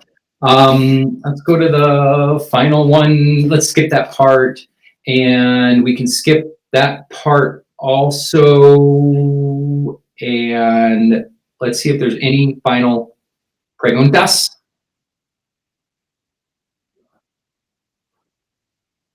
I wonder if we could do a speed round. Hold on. Okay, yeah, they can. All right, we'll do a speed round here. 10 seconds. All right. Let's see. So let's go, I guess, backwards, kind of chronologically. So we have Josh Rice asking if the arsenic affected the root flare in any way. I assume that is what you were talking about with there not being any root flare. Is where that came from? No. So the trees once we got the soil out of there, the trees had really good root flares, really well developed root flares. And we also did testing on the tissue of the trees, where we pulled samples, leaves and twigs and bark material, sent it to the labs and asked for how many parts per million or parts per billion of arsenic are there inside different parts of the trees. And they compare it to a baseline of an average tree on an average property. I hate to say it, arsenic is everywhere. So every tree has a little bit of arsenic inside it. And what we wanted to know is the amount of arsenic in these trees higher than in a normal tree on a different property. And the arsenic doesn't do a good job of getting into the tree. So I wasn't concerned about the arsenic affecting the trees. I was only concerned about its effect on my employees. So that's why we stayed away from working on the project. So as far as the tree management was concerned, we just needed to get the soil out of there. Gotcha. Yeah. Okay. Matthew Christiani asking, this is a ways back, talking about eucalyptuses or eucalypti. Yeah. He's asking what you recommend to be done about the groves of eucalyptus being hit by longhorn eucalyptus borer, and how that how you mesh the damage from that into risk assessments. Yeah, okay, so this is a really good one. We could do a whole webinar on this topic alone, so we'll do that next week, huh, Kel? I think so, yeah. This is actually a really good question to summarize everything we've talked about here. I have my opinion on how this should be handled, and I've seen what longhorn borer can do very fast to eucalyptus trees, and it can kill them instantly, overnight. Sometimes, in a few weeks, it can kill a tree, which in tree terms, that's lightning fast. So with pine bark beetles, shot hole borer, and sycamore trees, and a few other trees around LA, and eucalyptus longhorn borers, my opinion is that we should be injecting these trees with triage every 2 years to protect them from a possible attack from these beetles. Because a lot of times, once the damage starts, injecting the trees isn't going to do any good. It's dead at that point. Injecting lots of trees with triage is expensive, but not as expensive as cutting those trees down. So when I meet with customers that have big eucalyptus, I tell them, look, you should probably inject this tree. Almost none of them do it because most people are not proactive, they're reactive. If they've got 20 eucalyptuses and 1 or 2 of them die, then they might start injecting the rest of them. But that's what I think should be done. The protocol is that I advise the client, and then we take their lead, or we walk away. If we don't like how they're managing the project, we tell them, look, we're not your arborist anymore. We don't want to be involved. But I don't ever really have to do that. But we do a really good job of educating them, crossing our fingers and hoping that they do the right thing. And if it's an urgent situation, give a fair but competitive price. Okay. Christopher Hunsaker is asking about air spading, and if that's your standard recommendation when the flare is obviously buried. I know you talked about this more in one of the other talks that you did. Yeah, Christopher, go watch the other one. We won't go into detail, but for me, I look at this as pure business. If I think one of my employees can do it faster by hand with a trowel, a rake, and a few other tools that we normally have on the truck, then that'll be my recommendation because I can do that for a better price. If the air spade makes it faster, easier, or it's better for the tree, then that's when we'll recommend that. So it's situational. I like the air spade. I think we can do a better job, but on a smaller tree, we have a starting price of, I think, $500 to bring out the air spade.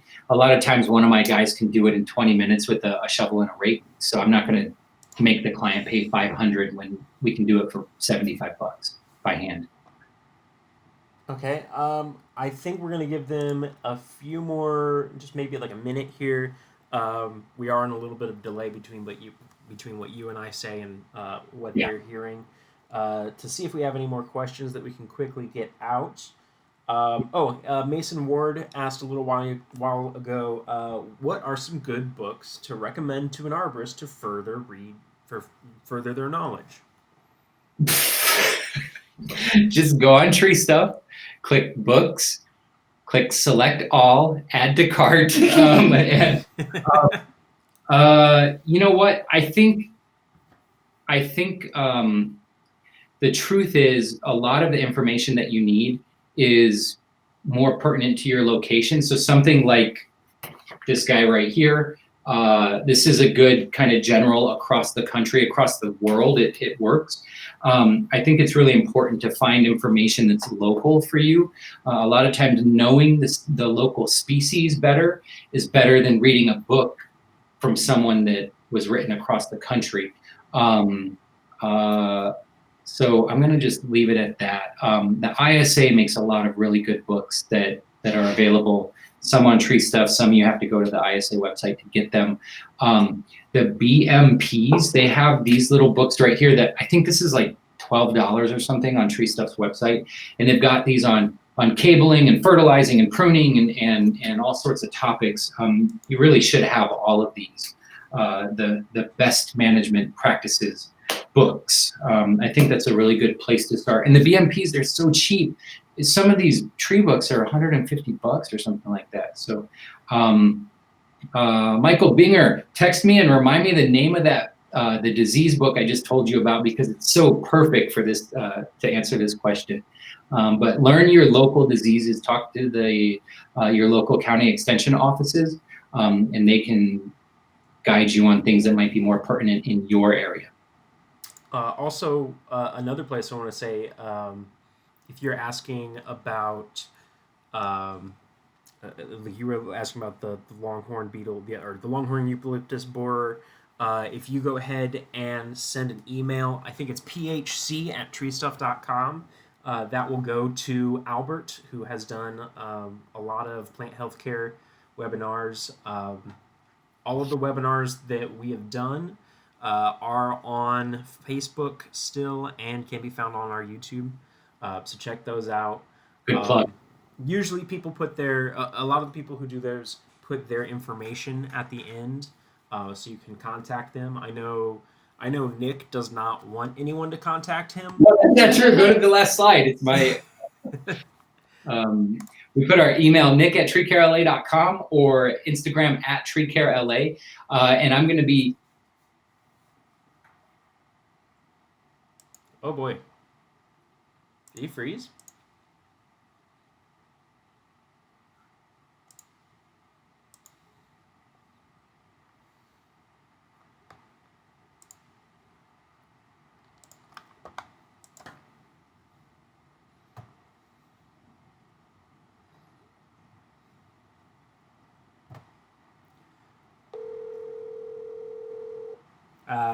Okay, well, it sounds to me like Nick froze, so I'm going to call Nick up here. I can see that you can still hear us. So, Nick, you froze for some reason on my computer, but they can still hear you. So, if you want to go ahead and tell everyone goodbye, you're on speakerphone. They should be able to hear you. All right, cool. All right, everyone. I don't know what happened there, but if you do want to contact me to ask me some direct questions, Instagram @TreeCareLA or email nick@treecarela.com.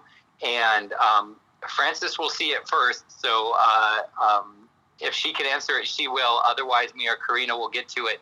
I want to give a huge thanks to TreeStuff. This is our third out of 3 for the ABCs of Business of Tree Care, and it's so cool what you guys are creating, how you're getting this content out there for other people to learn. I want to give a shout out to Karina and Francis because they do a ton of work to make these happen from on our end here, and a shout out to my guys because without them, I wouldn't be able to be here right now doing this with you guys. So thank you to everyone for watching, and I will see you on the interwebs. All right, thank you.